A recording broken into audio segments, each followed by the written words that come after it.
The story of Romeo and Juliet have been lauded as the ultimate love story, despite its tragic ending. This wasn't the first and definitely not the last of the genre known as romantic tragedies. To be considered a classic, tragedy and love have been paired up.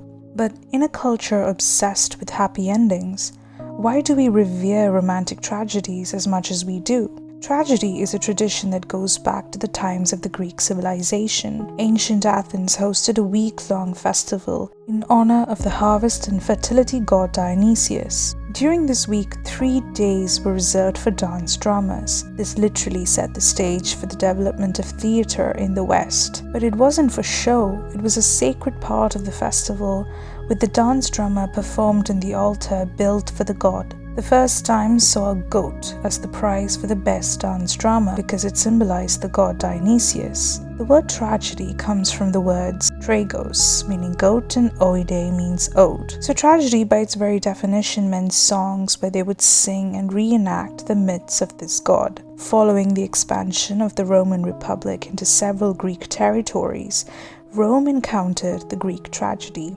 In the hands of the philosopher Seneca, the rules of tragedies were reworked. Instead of long, prescriptive narrations, Senecan tragedies focused on sad happenings, revenge, and reflections. Gods rarely made an appearance, although ghosts and witches found themselves in his stories. Since then, the West preferred this to the Greek tragedies, and that is how the genre of tragedy as we know it came to be.